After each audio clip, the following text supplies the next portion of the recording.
Bonjour et bienvenue chez Tonton Gâteau. Aujourd'hui, nous faisons de la poudre de Sancho vert.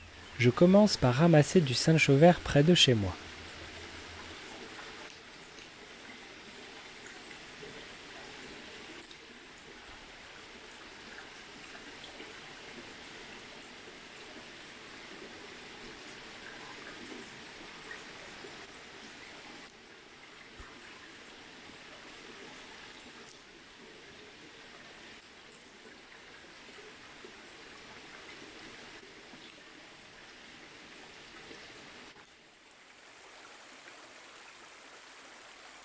J'en ai ramassé plus que je pensais.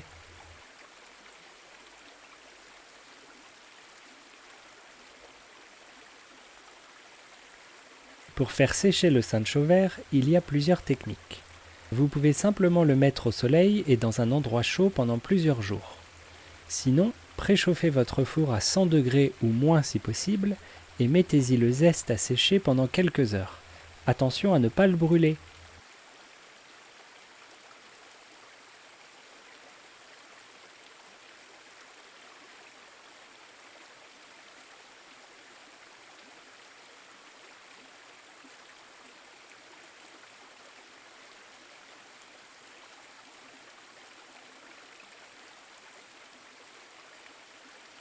Quand le Sancho vert est devenu craquant, il est prêt.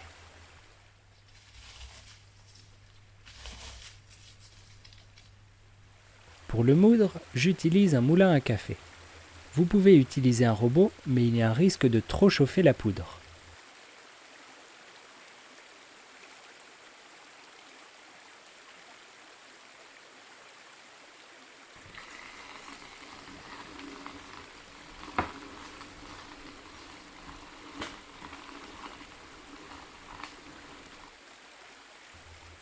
Si la poudre est assez fine pour vous, vous pouvez l'utiliser telle quelle.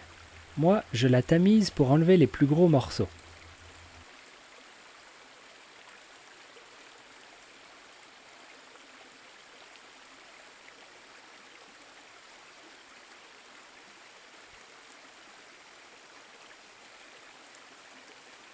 Je remets ces gros morceaux dans le moulin pour les moudre une deuxième fois.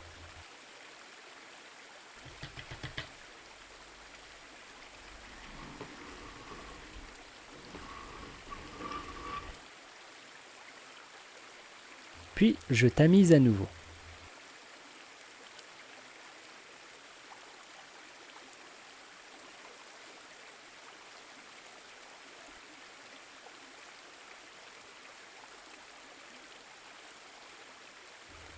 Il n'y a plus qu'à mettre la poudre dans une bouteille à épices vide.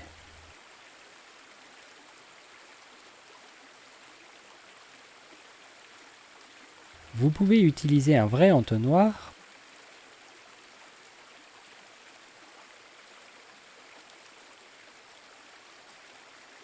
ou vous pouvez en fabriquer un avec un morceau de papier.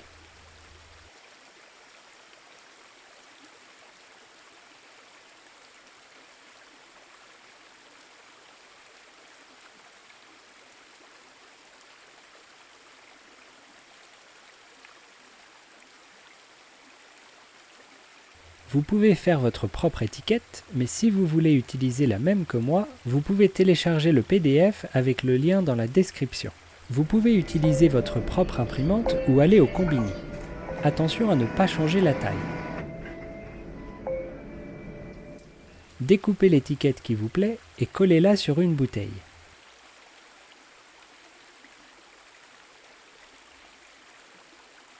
Vous pouvez utiliser de la colle ou du gros scotch qui protégera de l'eau et des taches.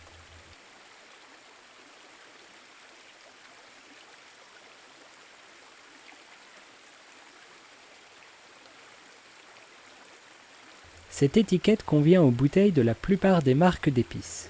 Vous pouvez utiliser cette poudre dans plein de recettes. Si vous ajoutez du poivre, vous pouvez aussi ajouter du Sancho vert. Vous pouvez aussi en ajouter dans des biscuits par exemple. Bon appétit!